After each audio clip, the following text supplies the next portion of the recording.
I'm just going to be the first to say it. Free to play games usually suck. There's not a lot of good ones out there. The best we had for a while was Clash Royale, and that one just went to mud. And Clash of Clans is actually still kind of good, but it's the only good one of its kind.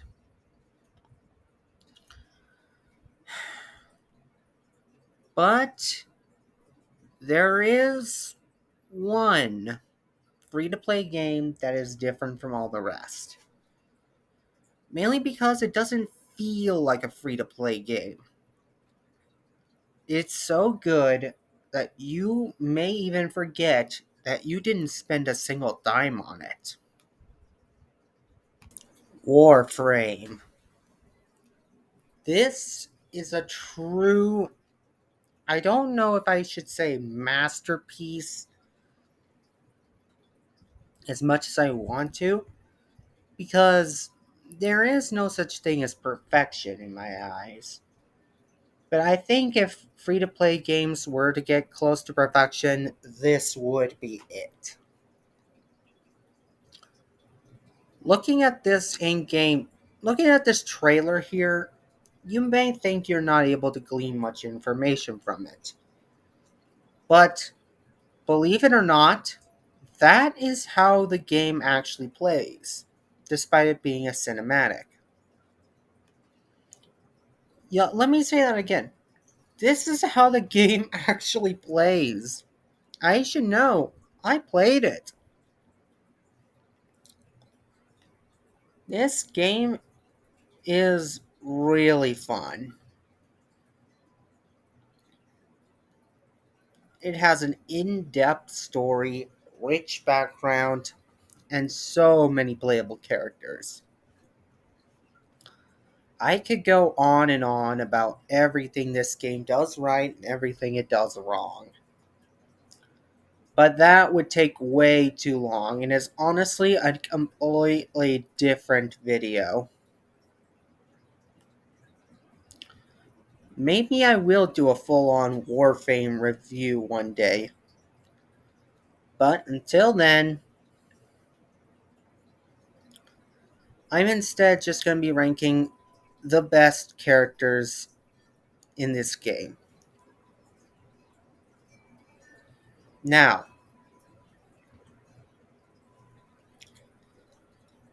I actually should note that I was going to do a ranking video on Dead by Daylight and rank every single killer in that game, but that proved to be way too taxing of a process. Warframe is arguably harder to talk about because there are more characters. So I made a compromise. This is a top 10 video now. And besides, Dead by Daylight was starting to wear out on me. So, Warframe it is. As usual, we'll start at the bottom and work our way up. This is somewhat objective, somewhat subjective. So, the list is going to vary. And if you are confused about what any of the stuff I say means, well, don't worry, so am I. This game can get really confusing.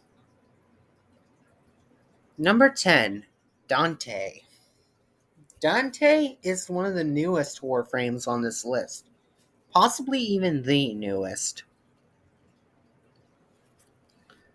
Dante is also a very complex Warframe. I'll try to simplify everything down as much as I possibly can, but keyword is try. Dante has the ability to slash all sorts of characters.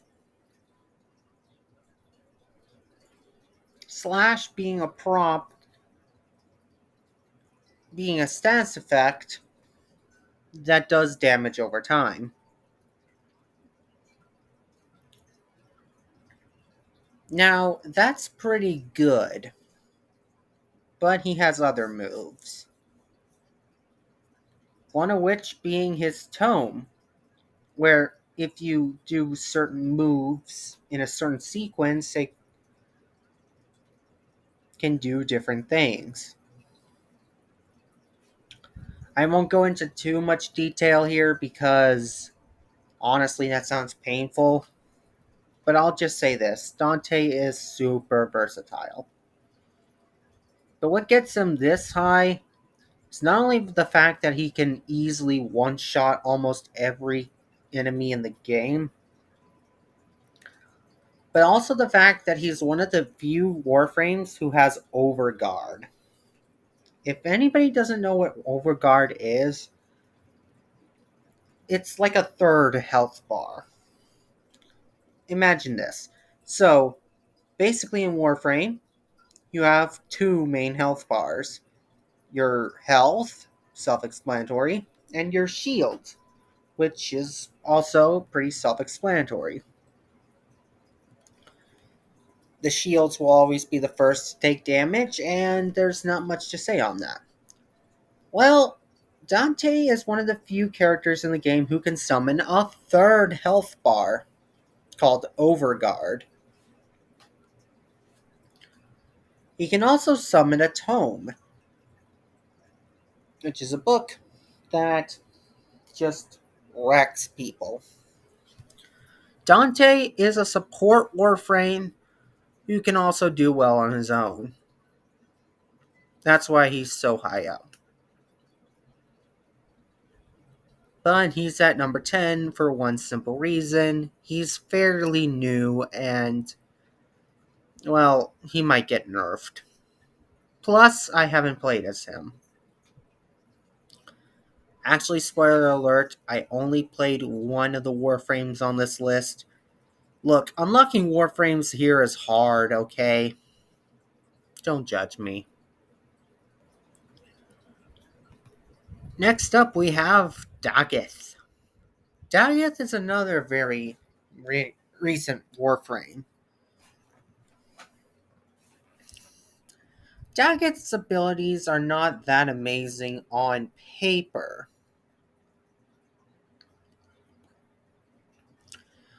I mean, she just spreads a bunch of status effects and can multiply how many status effects prompt at once.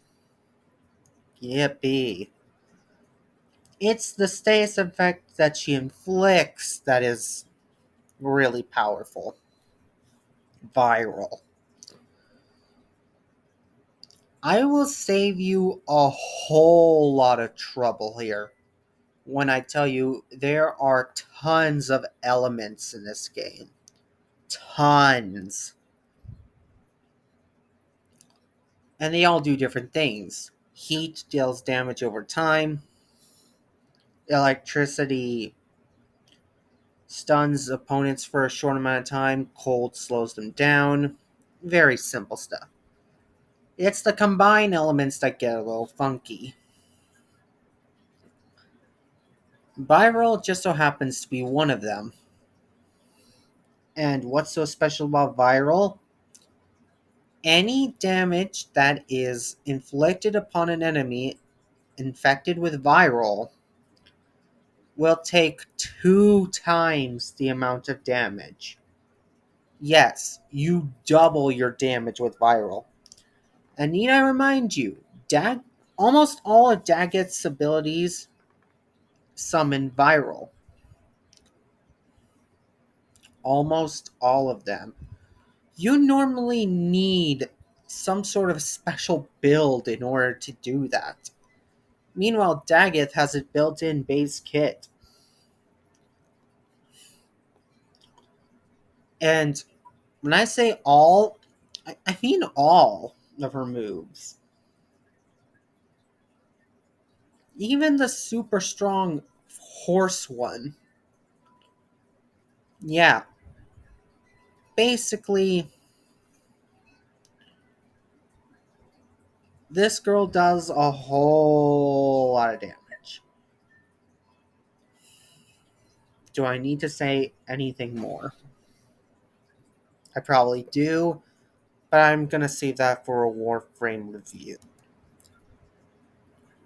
At number 8, we have Volt, one of the starter Warframes. Volt is probably one of the earliest frames you can unlock in the game. Because all you need to do is select him from the moment you're prompted to select a Warframe. And if you don't, well, you can just get him from the Tenno lab in your clan's dojo. Basically, what I'm trying to say is Volt is easy to get. Now, in most free to play games, if a character is easy to get and is free, they're usually not very good. Volt is the exception to this fundamental rule of nature. Because Volt is good no matter where in the game you are. He has a very versatile moveset, simply put. His shock can shock enemies with electricity. He can summon a shield that doubles his damage, whilst also protecting himself from bullets. And the best part of all, his speed and discharge. The discharge for when you're stuck in a corner and need to stun some enemies, and the speed for when you want to get a level done quickly and efficiently. Volt is really good on teams. He is a support Warframe, but just like Dante, he can hold his own really well. I should have arguably put Dante above Volt simply because he's stronger, but Volt was the Warframe that I've played as for the longest time because, again, it is really hard to unlock new Warframes in this game. Volt is one of the beginner Warframes. So I've come to learn the ins and outs of this character. And I know for a fact he's earned his spot, despite being a beginner character. Mag and Excalibur are honorable mentions. Up next, we have Rhino. He's one of the earlier frames you unlock. Mainly, he's only on here because of one of his moves. But that one move he has is amazing. His charge and stomp are not that cool, except for the fact that the stomp is apparently so powerful it disrupts the space-time continuum. Do with that knowledge as you will. But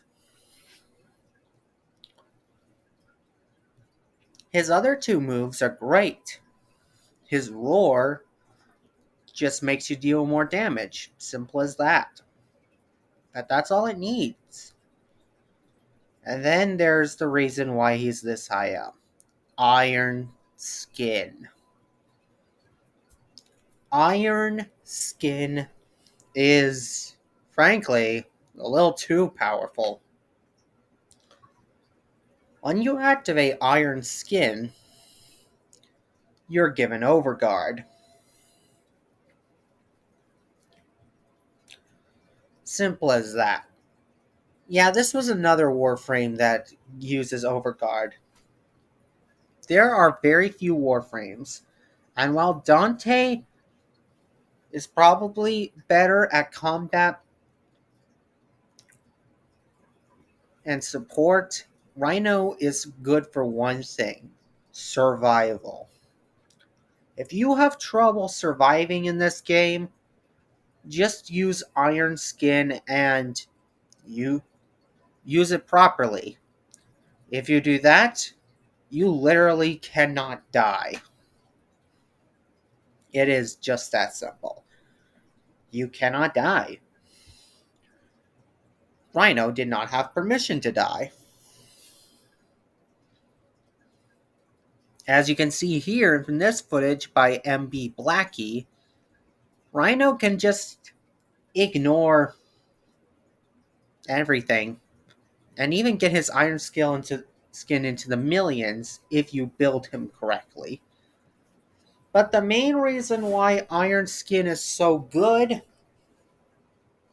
is because when you cast it, you become invincible for a short amount of time, and then when it goes down, you become temporarily invincible again. Basically, all you need to know is that that can be heavily abused. So yeah, Rhino's cool. I don't think there's any more to say. Number 5 already. And this one goes to one of the most underrated Warframes ever. Zephyr. As you can see by this analytic, Zephyr is one of the least used Warframes in the entire game. And while for someone like Hydroid, who had such a terrible reputation, that's its own video entirely, that makes sense. Zephyr doesn't. Zephyr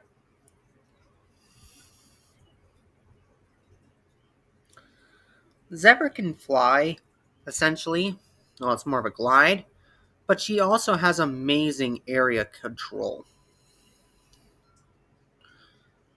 She can summon tornadoes that get enemies stuck. If she fires into said tornadoes, they will not exist anymore. And she has bullets. Well, she has a stream of air that she can swarm around herself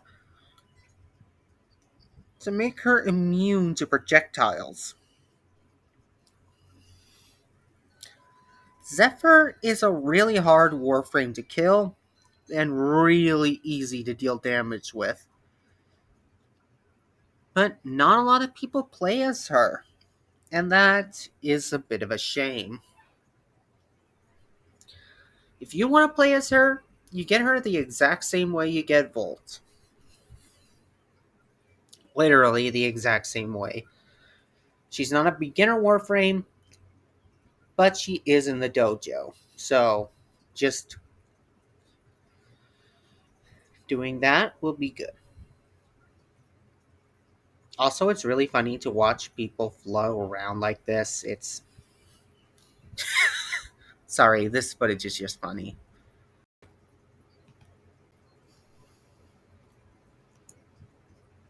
Number 4, Wukong.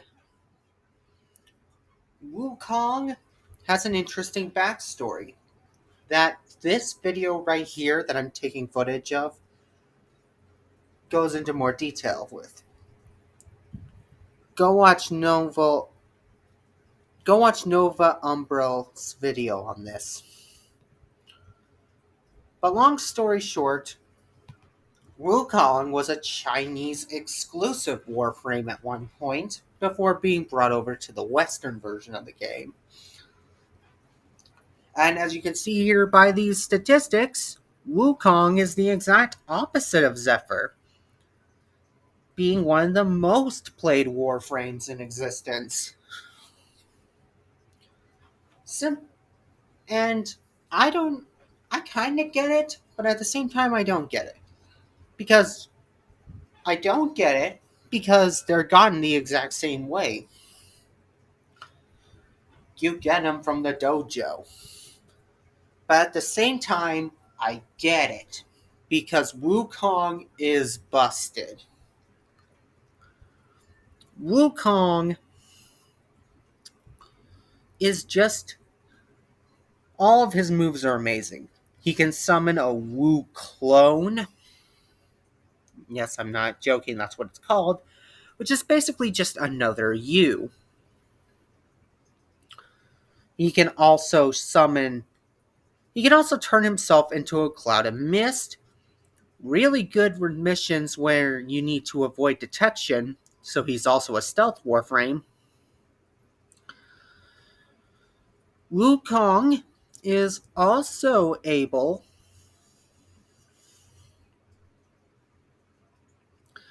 to summon a staff. Really simple. And finally is his skill Defy. If I had to describe what Defy is, it's an Uno reverse card. I know that's cringy, but basically that's what it is. Wukong takes every single hit of damage that he normally would take and reflects it right back to the enemies. No questions asked. So not only are you denying the right of your enemies to hit you, but you're also just sending it right back to them. Wukong was the Warframe that I wanted for the longest time. And after hearing me talk about him like this, can you blame me? If you play a lot of Warframe, the next three are going to be very obvious. But if you haven't, I'll try to explain what these guys are and why they're so good. First, we have Revenant. Revenant is extremely powerful in two ways. Mainly because one of his abilities, just one of his abilities, just denies damage. Yeah, just denies damage. Now, this sounds a lot like Wukong. However, unlike Wukong, it doesn't just damage the enemies. No. Any amount of damage you would normally take is converted into crit.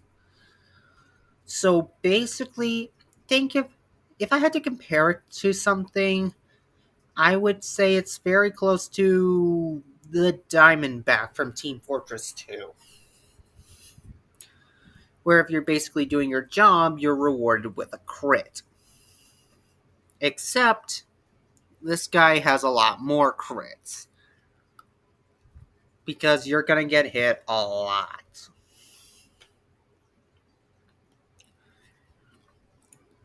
Revenant has a lot of other skills that lock down enemies, that make him temporarily invincible after spinning around. Yeah, Revenant is pretty strong, but it's that last ability that I just talked about that just makes Revenant so powerful. But he's still not unkillable. Our next two, if you play your cards right, literally are un. Up next is Revenant. Revenant has a reputation of being an invincible warframe. Now, to put into context, Dante is able to cast Overguard onto himself and his teammates. Rhino is able to cast a whole bunch of Iron Guard on himself.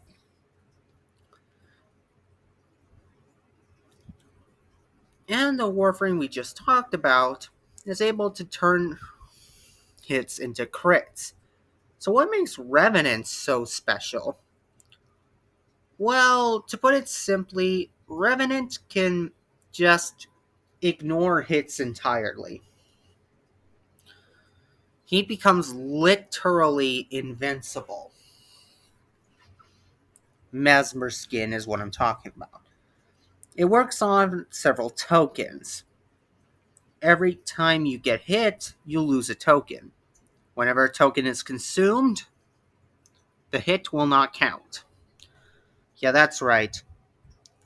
Whilst you have these tokens up, you literally cannot get hit. This. It seems kind of stupid to bring up any other skill at this point, but yeah. Also, he has the ability to turn enemies against each other. Not really that useful, but hey. There's not a lot to say here. Mesmer Skin can literally deny hits, so yeah.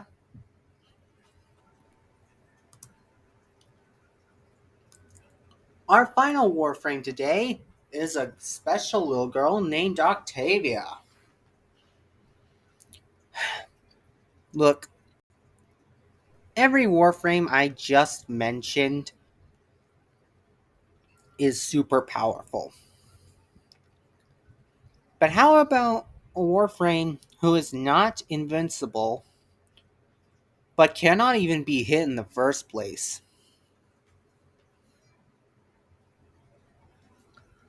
Like, seriously. Octavia can do literally everything.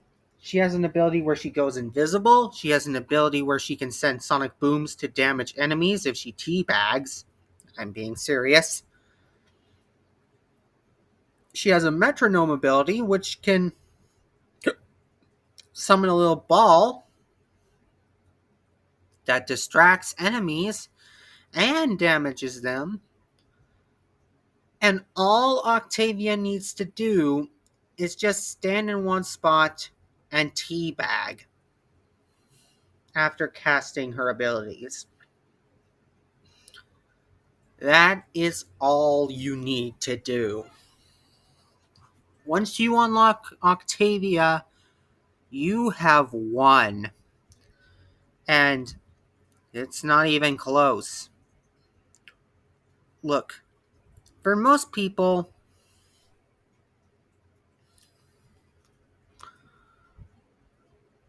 who haven't played Warframe, this is a bit of a surprise that this character even exists. But for everyone who has played Warframe, this is no surprise. Octavia is infamous in the community for being the Warframe with the most amount of cheese. I mean, if you got a Warframe that can turn invisible and just kill everything, yeah, it's not hard to see why.